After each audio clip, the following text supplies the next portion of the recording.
மீண்டும் ஜீவனோடு பாகம் 3 அத்தியாயம் 32 ஆதார வசனம் பிரசங்கி 11ஆம் அதிகாரம் 3ஆம் வசனம். விழுந்த இடத்திலேயே மரம் கிடக்கும். லெவ் பிரானா நகரத்தை அடைந்தான். அவன் அந்த நகரத்தை வந்தடைந்த போது அந்த நகரை பார்க்கும் ஒருவராலும் உலகில் இவ்வளவு பெரிதான பேரழிவை ஏற்படுத்தியிருந்த நபர் இந்த நகரில்தான் பிறந்திருக்கிறார் என்று சந்தேகிக்க முடியாது என்று தனக்குள்ளே எண்ணிக்கொண்டான். இத்தகைய சொல்லுண்ணா துன்பங்களுக்கும் பெரிய அளவிலான மரணங்கள் சம்பவித்ததற்கும் காரணமான ஹிட்லர் போன்ற மனிதர்கள் வரலாற்றில் அரிதாகவே இடம்பெற்றிருந்தனர். பல லட்சக்கணக்கான மரணங்கள் குறித்து நம்முடைய சிந்தனையில் யோசிக்கவே முடியாது. மிக பெரியதான காரியங்களை நாம் கிரகிக்கும் திறன் கொண்டவர்களாக நாம் படைக்கப்படவில்லை. அத்தகைய பெரிய எண்ணிக்கையை உள்ளடக்கிய சம்பவமாக அது இருந்தது. அவர்கள் ஒவ்வொருவருடைய வாழ்க்கையும் எத்தகையதோர் துயரமான முடிவை சந்தித்தது என்பதை நாம் நம்முடைய மனக்கண்களால் பார்க்க முடிந்தால் மட்டுமே நம்மால் அந்த மிகப்பெரிய அளவிலான துயரத்தை கிரகித்து கொள்ள முடியும். இதுவரையிலும் வாழ்ந்த ஒவ்வொரு மனிதனையும் தேவன் முழுவதுமாக நினைவு கூறுகிறார். ஒவ்வொருவரும் அவர்களுடைய வாழ்க்கை முழுவதிலும் பெற்றிருந்த அவர்களது அனுபவங்கள், வார்த்தைகள், எண்ணங்கள் பற்றியதான முழுமையான பதிவினையும் வைத்துள்ளனர். மேலும் ஒவ்வொருவருடைய மரபணு குறியீட்டின் பதிவுகளையும் கூட தன்னிடத்தே வைத்துள்ளார் என்பதை கிரகிக்கும் திறன் கொண்டவர்களாக இருப்பது என்பது நம்பக்கூடாத காரியம். இருப்பினும் அதனை கிரகிக்கும் திறன் நமக்கு உள்ளதா அல்லது இல்லையா என்பது முக்கியமானதொன்றல்ல. தேவனுடைய இந்த வல்லமையை உயிர்த்தெழுதல் உறுதிப்படுத்தியுள்ளது. ஒவ்வொருவருடைய அடையாளத்தை பாதுகாப்பதும் அவர்களுடைய சிந்தையின் முழுமையான நினைவுகளையும் பாதுகாத்து வைத்துக் கொள்வது என்பது அவசியமான ஒன்றாக இருந்தது. இல்லையெனில் அந்த நபரின் அடையாளம் மறக்கப்படலாம் அல்லது சிதைந்து விடலாம். தேவன் தமது சித்தத்தின்படியே மேனியை கொடுக்கிறார். 1 கொரிந்தியர் 15ஆம் அதிகாரம் 35ஆம் வசனம். லெவ் ஜோஹனன் குரூக் என்பவருடைய வீட்டிலேயே தங்கியிருந்தான். வாகன விபத்தில் மரித்திருந்த அவரது மகனை மீண்டும் ஜீவனுக்குள் திரும்புவதற்கு தேவையான ஏற்பாடுகளை செய்வதற்காக ஜோஹனன் அமெரிக்காவிற்கு சென்றிருந்தார். புதிய வடிவமைப்பில் கட்டப்பட்ட வீடுகளில் ஒன்றாக அவருடைய வீடு இருந்தது. லெவ்வினுடைய வீட்டை கூடுதல் வசதிகளை கொண்ட வீடாக அவருடைய வீடு இருந்ததை லெவ்வால் காண முடிந்தது. அன்றைய நாளுக்கு தேவையான உணவினை பெற்றுக்கொள்ளும் வகையில் அமைக்கப்பட்டிருந்த அழகான பரதீஸ் போன்றதான தோட்டம் லெவ்வினை கவர்ந்தது. அங்கிருந்த அநேக பழங்கள் பூத்து குலுங்கின. ஒவ்வொரு மாதமும் வெவ்வேறு வகையான மரங்கள் கனிந்த பழங்களை தந்தன. தோட்டத்தை சுற்றிலும் வேலி அடைக்கப்பட்டிருந்ததால் பூக்களின் வாசனை அதிகமாக வீசியது. லெவ்வின் பணியை குறித்து அருகில் இருப்பவர்கள் யாரும் அறிந்திருக்கவில்லை. யாரொருவரும் தன்னார்வ தொண்டு செய்ய முன்வராத ஒரு நபருக்கு வீட்டினை கட்டுவதற்காகவே தான் இங்கு வந்திருப்பதாக லெவ் தன்னுடைய அண்டை வீட்டுக்காரர்களிடம் கூறியிருந்தார். அனைவரும் லெவ்வினுடைய செயல் உன்னதமானது என்று நினைத்தனர். லெவ் ஆச்சரியப்படும்படியாக அநேகர் அவனுக்கு உதவ முன்வந்தார்கள். ஜீவனுக்கு திரும்பியிருந்த அவர்களது பெற்றோருக்கு ஏற்கனவே வீடுகளை கட்டியிருந்ததாக கூறினார்கள். மேலும் இதை போன்ற சில திட்டப்பணிகளிலும் ஈடுபட்டிருந்தனர். லெவ் அவர்களிடம் தன் நன்றியினை தெரிவித்தான் மற்றும் அவர்களது முழுமையான ஒத்துழைப்பை தான் பாராட்டுவதாகவும் தெரிவித்தான். தேவையான அனைத்து தகவல்களும் கிடைத்தவுடன் அவர்கள் உதவியை தான் பெற்றுக்கொள்வதாகவும் அவர்களிடம் தெரிவித்தான். அவனுக்கு உதவுவதற்கு அவர்கள் ஆர்வத்துடன் இருப்பது போல லெவ்விற்கு தோன்றியது. இதுவரையிலும் யாருக்கு இந்த வீட்டினை கட்டுகிறான் என்பதை அக்கம் பக்கத்தினரிடம் லெவ் தெரிவிக்கவில்லை. தெருவில் செல்லுகையில் யாரேனும் இதை குறித்து விசாரித்தால் ஸ்கீகல் குரூபரின் குடும்பத்தை சேர்ந்த ஒருவருக்காக கட்டுவதாகவே அவர்களிடம் பதிலளிப்பான். அங்கு அநேக குடும்பங்களை சேர்ந்தவர்களுக்கு ஒரே பெயர் இருந்ததால் யாரொருவராலும் உடனடியாக எந்த ஒரு கேள்வியையும் எழுப்ப முடியவில்லை. லெவ் தன்னால் இயன்றவரை அதற்கும் மேலாக எதுவும் கூறாதவாறு பார்த்து கொண்டான். குறைந்தபட்சம் இதற்கான சரியான நேரம் வரும் வரையிலும் அமைதியாக இருக்க வேண்டும் என்று எண்ணினான். ஹிட்லர் அவருக்கே உரிய அவரது அடையாளமாக காணப்பட்ட அவருடைய மீசையோடு ஜீவனுக்கு திரும்ப மாட்டார் என்றும், ஹிட்லர் தோற்றத்தில் இளமையானவராகவும் சற்று கூடுதல் உயரம் கொண்டவராகவும் இருக்கலாம் என்றும் லெவ் எண்ணினான். அதைத் தவிர அவர் அதேவிதமான ஆதிக்கம் செலுத்தும் தன்மை கொண்டவராகவும் கொள்கைவாதியாகவுமே உயிர்த்தெழுவார் என்றும் நினைத்தான். ஹிட்லருக்கான வீட்டை கட்டுதல் எனும் தலைப்பு. ஹிட்லரின் சொந்த இடத்திலேயே விரைவாக அவரது வீட்டிற்கான அஸ்திவாரம் போடப்பட வேண்டும் என்ற தகவல் லெவ் முற்பிதாக்களிடமிருந்து பெற்றுக்கொண்டான். மேலும் மரங்கள் ஏற்கனவே நடப்பட்டிருந்தன. மரங்களை சுற்றிலும் கண்ணாடியை கொண்டு மூடுவதற்கான பணி விரைவில் தொடங்கப்படும் என்றும் அவனிடம் கூறப்பட்டது. மறுநாள் லெவ் அந்த இடத்தை பார்வையிடுவதற்காக சென்றான். அந்த இடமானது அவன் தற்காலிகமாக குடியிருந்த வீட்டிலிருந்து நடந்து செல்லும் தூரத்திலேயே அமைந்திருந்தது. அஸ்திவாரம் போடப்பட்டவுடன் வீட்டினை கட்டுவதற்கு தேவையான பொருட்களை வழங்குமாறு முற்பிதாக்கள் தங்களிடம் ஏற்கனவே தெரிவித்து விட்டார்கள் என்ற தகவலை தொழிற்சாலை நிர்வாகம் உறுதிப்படுத்தியது. அனைத்து காரியங்களும் திறன்பட செய்யப்பட்டிருந்ததைக் கண்டு லெவ் ஆச்சரியமடைந்தான். எங்குமே அதிகப்படியான அதிகாரத்தையோ வேலையில் காலதாமதத்தையோ லெவ்வால் காண முடியவில்லை. அனைத்து வேலைகளும் விரைவாகவும் தாமதமின்றியும் நடந்தன.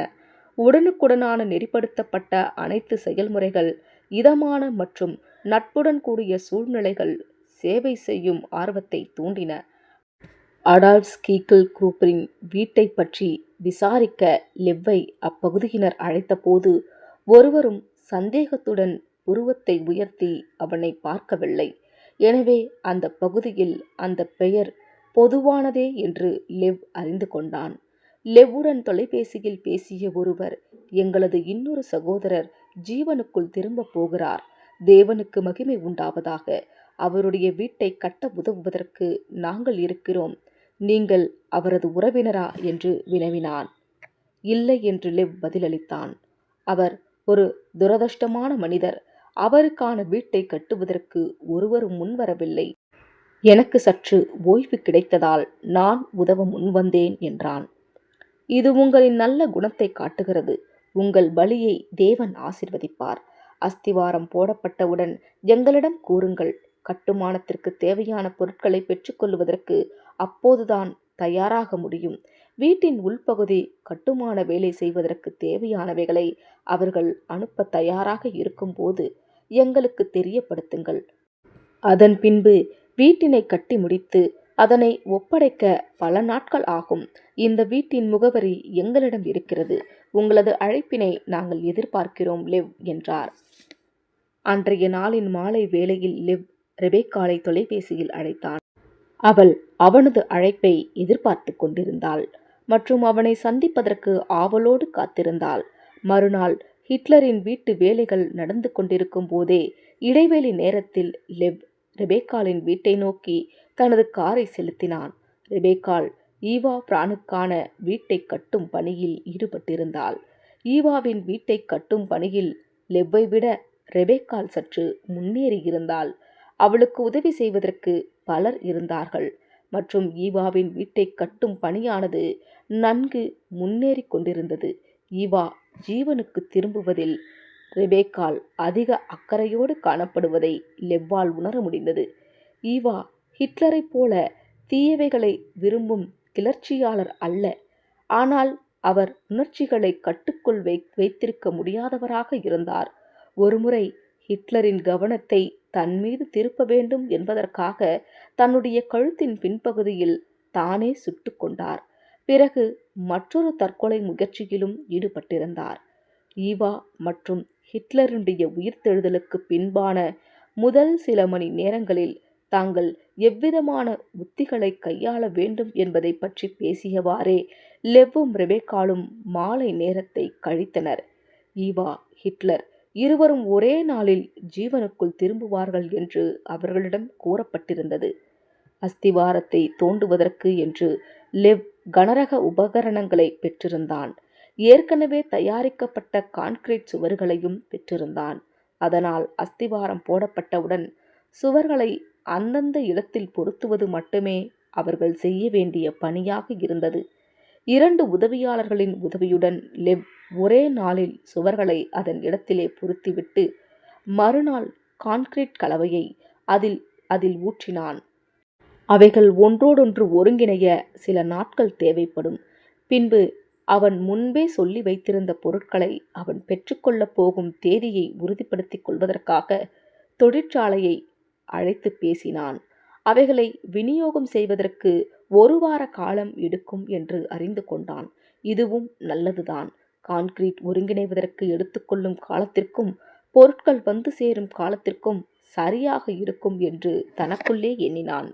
லெவ் இங்கு வந்த பின்பு தன்னுடைய வேலைகளுக்கு மத்தியிலும் அங்கிருந்த தேவாலயத்தை கண்டுபிடித்திருந்தான். லெவ் அன்று துதிப்பாடல்கள் தொடங்கும் வேளையில்தான் ஆலயத்திற்கு வந்தடைந்தான். அதனால் அவன் பின்வரிசையில் அமர வேண்டியிருந்தது. பாடல்கள் அருமையாக இருந்தது மற்றும் அப்பாடல் வரிகள் பரலோகத்திற்கு செல்லும் ஜெபத்தைப் போல இருந்தது. வேதாகமம் பற்றி தெளிவான விளக்கம் அளிப்பவராக போதகர் இருந்தார். மேலும் நீண்ட காலமாக திரும்ப கொடுத்தலை பற்றின சத்தியமானது ஏன் இழக்கப்பட்டிருந்தது என்பதை குறித்தும் சுருக்கமாக பேசினார். உலகமானது வேதாகமங்களினாலும் மற்றும் கற்றறிந்த அறிஞர்களினாலும் நிரம்பிய நிலையை அடைந்தபோது மனுக்குலத்திற்கான தேவனின் உண்மையான நோக்கமானது மறக்கப்பட்டு போனது. தேவன் என்ன செய்து கொண்டிருக்கிறார் என்று இப்போது நாம் அறிவோம். ஏனென்றால் நம்மை சுற்றிலும் நடந்து கொண்டிருக்கிறவைகளை காண்கிறோம். முற்காலத்தில் இப்போது நடந்து கொண்டிருக்கும் காரியங்களை அவர்களால் முன்னறிந்திருக்கவில்லை. வேதாகமம் இவற்றை குறித்து வெளிப்படையாக பேசியிருந்த போதிலும் அவர்கள் அறிந்திருக்கவில்லை. இருப்பினும் அப்போதும் தேவனுடைய திட்டத்தின் இந்த அம்சத்தை பற்றி வெளிப்படையாக கூறிய ஆண்களும் பெண்களும் இருந்தனர். அவர்களுக்கே இத்திட்டம் உண்மையானதாக தெரிந்தது. ஆனால் அவர்கள் கற்பனை திறன் கொண்டவர்கள் என்று நிராகரிக்கப்பட்டனர். யார் சத்தியத்தை கூறினார்கள், யார் சத்தியத்தை கூறவில்லை என்று இப்போது நமக்கு தெரிகிறது. கடந்து போகும் காலமானது சத்தியம் எது என்றும் அசத்தியம் எது என்றும் மெய்ப்பித்து காட்டும் என்று போதகர் போதித்தார். அவரது பிரசங்கம் சுருக்கமாக இருந்தது மற்றும் முடிவில் அவர் ஆசீர்வாதமான திரும்ப கொடுத்தலின் காலத்தை முன்னறிவிக்கும் வேத வசனங்களை மேற்கோள் காட்டினார். முடிவு பாடல் மற்றும் ஜெபத்திற்கு பிறகு உத்வேகம் அளிக்கக்கூடிய வகையில் இருந்த அவருடைய விளக்க உரைக்கு நன்றி செலுத்துவதற்காக லெவ் முன்பகுதிக்கு சென்றான். லெவ் தன்னை அறிமுகப்படுத்திக் கொண்டான். என் பெயர் லெவ் ஆரோன். நான் இங்கு வழிபாட்டு சேவைக்கு வந்தேன். உங்கள் பிரசங்கத்தை கேட்பதற்கு மிகவும் மகிழ்ச்சியாக இருந்தது என்பதை உங்களிடம் நான் கட்டாயம் தெரிவிக்க வேண்டும். நான் எப்போதும் தேவனுடைய வார்த்தையை மட்டுமே அடிப்படையாக கொண்டு பிரசங்கிக்கப்படும் பிரசங்கத்தையே கேட்க விரும்புவேன். நீங்கள் நீண்ட காலமாகவே போதகராக இருக்கிறீர்களா என்று கேட்டான். அலோயிஸ் ஹைதர் தனது கதையை கூறுதல் எனும் தலைப்பு. என்னுடைய பெயர் அலோயிஸ் ஐதர். நான் எருசலேமை கைப்பற்றுவதற்கு எதிரான போரில் மரித்தேன். உயிர்த்தெழுந்த போது நான் தவறாக வழிநடத்தப்பட்டிருந்ததை உணர்ந்து கொண்டேன். தேவனுடைய வார்த்தையில் இருந்த சத்தியத்தை இப்போது நான் புரிந்து கொண்ட பின்பு இனி தவறாக வழிநடத்தப்படுவதற்கு என்னை நான் ஒப்புக் கொடுக்க கூடாது என்று முடிவெடுத்தேன். தற்போதைய நிகழ்வுகளின் யதார்த்தத்தை உணர்ந்தபோது மதம் சம்பந்தமாக நான் கற்றுக்கொண்ட பெரும் பகுதியானது கிறிஸ்துவின் திரும்பி வருதலின் நோக்கத்தில் இருந்த உண்மையை முற்றிலும் மறைத்திருக்கிறது என்பதை கண்டுகொண்டேன். முன்பு என்னுடைய கண்களுக்கு குருடாக்கப்பட்டிருந்த அனைத்து காரியங்களையும் இப்போது முற்பிதாக்களின் தலைமையின் கீழ் நான் தொடர்ந்து கற்று வருகிறேன் என்றார். அலோயிஸ், நானும் எருசலேமுக்கு எதிராக நடந்த போரில் மரித்திருந்தேன். ஆனால் நான் மறுமுனையிலிருந்து போர் செய்தேன். மதம் சம்பந்தமாக நான் கற்றுக்கொண்ட பெரும் பகுதியையும் கிறிஸ்துவை குறித்து உண்மையிலிருந்து என் கண்களை குருடாக்கியிருந்ததை நான் உயிர்த்தெழுந்தபோது கண்டு கொண்டேன். உங்களைப் போலவே நானும் வேதாகமத்தை படிக்கத் தொடங்கினேன் மற்றும் உங்களுடைய முடிவுக்கு நானும் வந்தேன். இங்கே நாம் இருவரும் 2 வேறுபட்ட மத பின்னணியிலிருந்து வந்தவர்களாக நிற்கிறோம். இருவருமே குழப்பமான போதனைகளிலிருந்து வந்திருக்கிறோம். இப்போது அனைத்தும் எவ்வளவு தெளிவாக தெரிகிறது. நாம் இருவரும் முற்றிலும் மாறுபட்ட 2 வெவ்வேறு கோணங்களிலிருந்து ஒரே விதமான புரிதலுக்குள் இப்போது வந்திருக்கிறோம். தேவன் மகிமைப்படுவாராக என்று லெவ் கூறினான். இந்த சந்திப்பு அலோயிஸ் உடனான நெருங்கிய நட்பிற்கு வித்திட்டது. அவர் மிகவும் நேர்மையானவராகவும் ஊக்கம் நிறைந்த மனிதராகவும் காணப்பட்டார். லெவ் அவருடைய நேர்மையையும் தாழ்மையையும் விரும்பினார். மேலும் அவர் வேதாகமத்தை நன்கு அறிந்தவராக இருந்தார். அவருடைய போதனைகள் எப்போதும் நன்கு ஆராயப்பட்டு பிரசங்கிக்கப்பட்டதாக இருந்தது. அவருடனான சகோதர ஐக்கியத்தை ஒவ்வொரு நாளும் பெற்றுக்கொள்வதில் லெவ் மகிழ்ச்சியடைந்தான். ஒரு நாள் அலோயிஸ் லெவ் என்ன செய்கிறார் என்பதை பற்றி கேட்டார். தான் ஒருவர் வீட்டை கட்டுவதற்கு உதவுவதாகவும் அவர் ஜீவனுக்குள் திரும்புவதற்கான ஏற்பாடுகளில் தன்னார்வ தொண்டு செய்வதற்கு ஒருவரும் அவருக்காக பெற்றுக்கொள்ள முன்வரவில்லை என்றும் மற்றும் தனக்கும் சில மாதங்கள் தன்னார்வ தொண்டு செய்வதற்கான நேரம் கிடைத்ததால் தான் உதவுவதாகவும் லெவ் தெரிவித்தான். அதை கேட்டதில் அவர் மிகவும் மகிழ்ந்தார். உங்களுக்கு உதவுவதில் நானும் மகிழ்ச்சி அடைவேன். உங்களுடைய முகவரியை என்னிடம் தாருங்கள் லெவ். நாளைய வழிபாட்டிற்கு பிறகு நான் அங்கு வருகிறேன் என்றார். அன்றைய நாளின் காலை உணவிற்காக லெவ் வீட்டிற்கு திரும்பினான். அவன் பெற்றுக்கொள்ளப் போகும் கூடுதல் உதவியால் ஈர்க்கப்பட்டிருந்தான் மற்றும் மகிழ்ச்சியுடன் காணப்பட்டான். அது அவனுடைய பணியை எளிதாக்கும் என்று நினைத்தான். தன்னோடு போர் புரிந்த ஒருவரோடு இணைந்து பணியாற்றப் போவதை நினைத்து பார்ப்பதற்கு அவனுக்கு மகிழ்ச்சியாக இருந்தது. அந்த போர் எவ்வளவு தீமைகளை உள்ளடக்கியது என்று இப்போது தெளிவாக தெரிகிறது. போரை பற்றி கூறப்பட்டிருந்தவைகள் எல்லாம் மிகைப்படுத்தப்பட்டு கூறப்பட்ட பிரசங்கங்களாகவே இருந்தன. இருப்பினும் நவீன காலத்தில் வாழ்ந்த மிக சிறந்த ஏமாற்றுக்காரருக்கு தேவையானதை வழங்குவதற்காகவே தான் இப்போது பணியாற்றி வருகிறேன் என்பதை லெவ் அறிந்திருந்தான். இது வித்தியாசமான உணர்வை தந்தது. உண்மையில் அவன் இந்த பணியை செய்வதற்கு எதிர்பார்ப்போடு காத்திருக்கவில்லை. லெவ் தனது முந்தைய மற்றும் தற்போதைய வாழ்க்கையிலும் வெறுப்புணர்வையும் தவறான எண்ணங்களையும் கொண்டிருந்த ஜனங்களையும் கையாண்டிருக்கிறான். மனிதனால் சாத்தியம் என்று நினைத்ததை விட அதிகமான வன்முறை மற்றும் வெறுப்புணர்வை திட்டமிடுவதில் தானாக முன்வந்து விருப்பத்துடன் சாத்தானின் கருவியாக மாறியிருந்த மனிதர் ஒருவர் இங்கே இருந்தான். லெவ் ஹிட்லரை பற்றி சேகரித்த அனைத்து தகவல்களிலும் இருந்து அவர் முற்றிலும் உணர்ச்சியற்ற மனிதர் அல்ல என்பதை புரிந்து கொண்டான். யூதர்கள் இயந்திர துப்பாக்கியில் சுட்டு வீழ்த்தப்பட்டதை காண்பதற்கான ஒரு சிறப்பு அமர்விற்கு அவருடைய தளபதிகள் அவரை அழைத்தபோது ஹிட்லர் அங்கு சென்றிருந்தார். ஆனால் அவர் அங்கு நடந்ததை கண்டபோது அது அவரது வயிற்றை பிசைவது போல இருந்தது. அது அவரின் உடல் நலத்தை பாதிக்க செய்தது. இந்த வகையான கொலை நடவடிக்கைகள் ஜெர்மானிய படை வீரர்களை மிருகத்தனமாக மாற்றியிருக்கிறது என்று நினைத்தார். கொலை செய்வதை நிறுத்த வேண்டும் என்ற எண்ணம் அவருக்கு இல்லை. ஆனால் அதனுடைய கொடூரத்தன்மை குறைவானதாக இருக்க வேண்டும் என்று எண்ணினார். மனோதத்துவ நிபுணரின் உதவியோடு விஷவாயு நிறைந்த அறையோடு இணைந்திருக்கும் தகன அறையை பயன்படுத்தலாம் என்று தீர்மானித்தான். ஜனங்கள் அதற்குள்ளாக பலவந்தமாக அனுப்பப்பட்ட போது அவர்கள் மெல்லிய அழகான இசையை இசைத்தனர். உண்மையில் அது கொடூரமான மரணத்தை தருவிக்கும் விஷவாயு நிறைந்த அறையாக இருந்தது.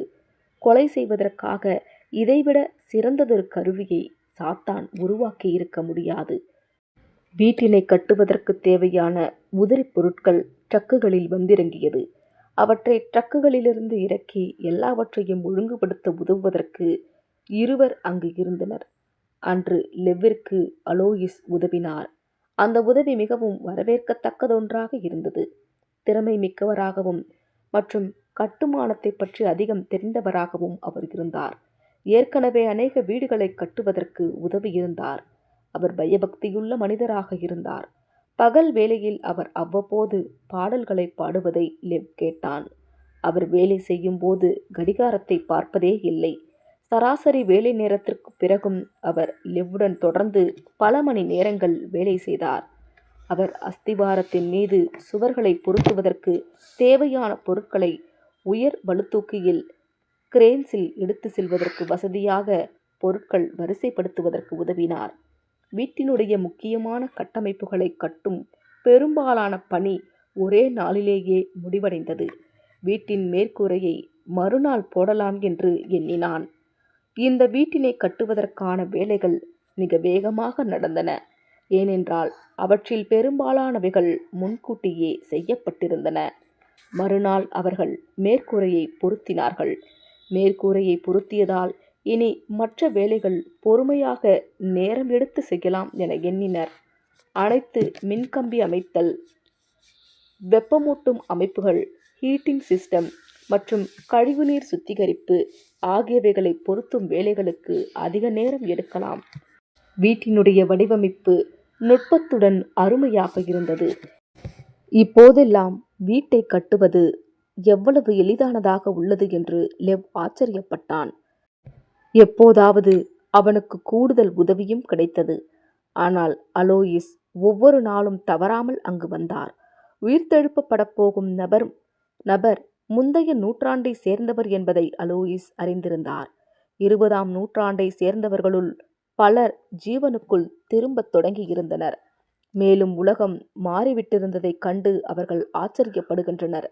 எல்லாவற்றிற்கும் மேலாக வாழ்க்கை எளிமையாக இருந்தது மட்டுமல்லாமல் எவ்வளவு பாதுகாப்பானதாகவும் எவ்வளவு சமாதானமானதாகவும் இருக்கிறது என்று எண்ணி வியந்தனர். அனைவரும் பொருளாதாரத்திலும் வாழ்க்கை தரத்திலும் உயர்ந்த நிலைக்கு திரும்பியிருந்தனர். கடந்த காலங்களில் அவர்கள் வேண்டி தேடிக்கொண்டிருந்த பாதுகாப்பு, பற்றாக்குறையற்ற உணவு, போதுமான அளவு ஆற்றல் மற்றும் அவர்களுக்கு சொந்தமான பரதீஸ் போன்றதான ஒரு பகுதி, இவை அனைத்தும் அனைவருக்கும் இப்போது கிடைத்திருப்பதைக் கண்டு வியந்தனர். கட்டிடம் கட்டி முடிக்கப்பட்டது எனும் தலைப்பு. 6 வாரங்களுக்கு பிறகு கட்டிடம் கட்டி முடிக்கப்பட்டிருந்தது. அவர்கள் திட்டமிட்டிருந்ததை விட 2 வாரங்கள் முன்னதாகவே முடிந்திருந்தது. லெவ் வீட்டிற்கு தேவையான பொருட்களையும் ஹிட்லருக்கு தேவையான ஆடைகளையும் தேர்ந்தெடுத்து சேகரித்திருந்தான். ஒரு வசதியான வீட்டிற்கு தேவையான அனைத்தையும் சேகரித்திருந்தான். கார் வைத்திருந்தது அவசியமான பல்வேறு வகையான பொருட்களை வாங்கி வருவதற்கு லெவ்விற்கு உதவியது. லெவ் இன்றைய உலகத்தின் யதார்த்தத்தை கூறும் சில நல்ல புத்தகங்களையும் ஒரு வேதாகமத்தையும் கூட வாங்கி வைத்திருந்தான். மழைக்காலங்களின் போது ஹிட்லர் படிப்பதற்காக இவற்றை வீட்டிலிருந்த ஒரு சிறிய நூலக அறையில் வைத்துவிடலாம் என்று லெவ் நினைத்திருந்தான். லெவ் முற்பிதாக்களுக்கு, குறிப்பாக யோவான் ஸ்நானன் அவர்களுக்கு அழைத்து ஹிட்லர் உயிர்த்தெழுவதற்கு தேவையான அனைத்தும் தயார் நிலையில் இருப்பதாகவும் தெரிவித்தான். ஈவா பிரானுடைய வீட்டிற்கு தேவையான அனைத்தையும் ரெபேக்காலும் அவளுடைய உதவியாளர்களும் செய்து முடித்து விட்டனர் என்பதை லெவ் அறிந்து கொண்டான். இஸ்ரேலில் இருந்த முற்பிதாக்களை அழைத்து அனைத்து வேலைகளும் முடிந்து விட்டதாக ரெபேக்காலும் கூறியிருந்தாள். அடுத்த வாரத்தின் முதல் நாளில் ஈவா பிரான் உயிர்த்தெழுப்பப்படுவார் என்பதை ரெபேக்காலும் தெரிந்து கொண்டாள். ஏதேனின் தேநீரும் சிற்றுண்டிக்கு சிறிய அளவிலான தின்பண்டங்களும் இருக்கின்றன என்பதை ரெபேக்கால் உறுதி செய்து கொண்டாள். 2 உயிர்த்தெழுதல் கேக்குகளையும் தயார் செய்தாள். ஒன்று ஈவாவிற்கும் மற்றொன்று அன்றைய தினத்திலேயே உயிர்த்தெழும் ஹிட்லருக்குமாக தயார் செய்தாள்.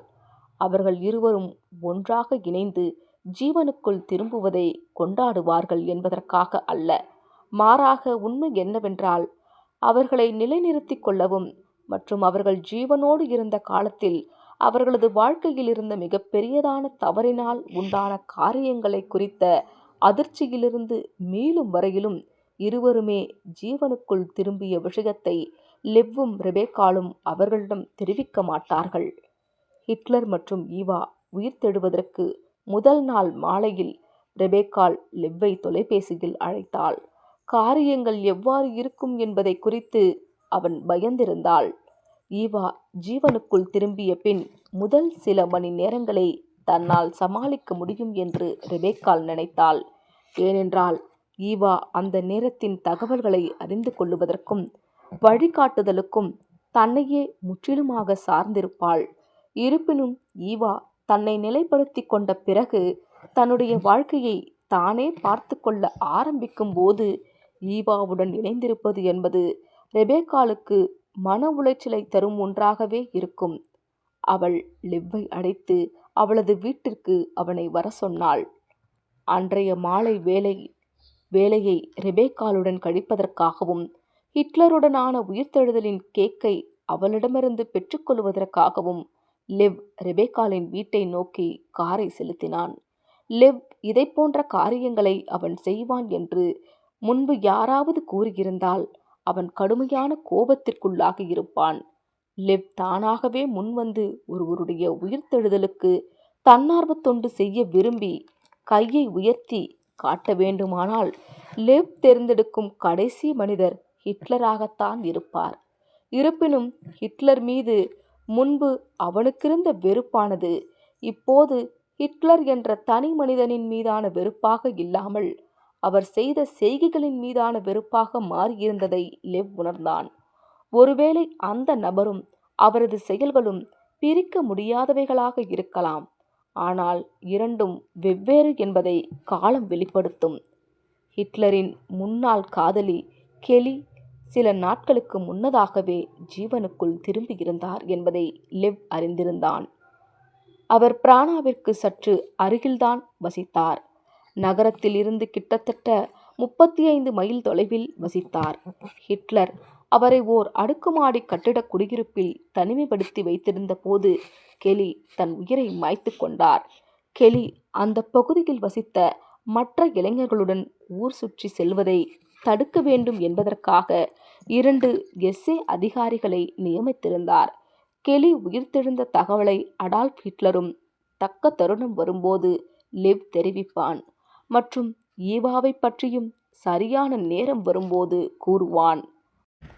அந்த நாளின் மாலை வேளையில் ரெபேக்காளும் லெவ்வும் தங்களுக்கிருந்த பயத்தை குறித்து ஒருவரோடொருவர் பகிர்ந்து கொண்டனர். அவர்கள் இருவரும் பதற்றத்துடன் காணப்பட்டனர். அவர்கள் செய்யும்படியாக கொடுக்கப்பட்ட வேலையின் மீது அவர்களுக்கு வெறுப்பு இருந்தது. முற்பிதாக்களை தவிர வேறு யாராலும் இவர்களை இந்த பணியை செய்வதற்கு கேட்டிருந்திருக்க முடியாது. இயேசு யோவான் ஸ்நானனை பார்த்து, ஸ்திரீகளிடத்திலே பிறந்தவர்களில் யோவான் ஸ்நானனை பார்க்கிலும் பெரியவன் ஒருவன் எழும்பினதில்லை, மத்தேயு 11:11 என்று கூறியிருந்தார்.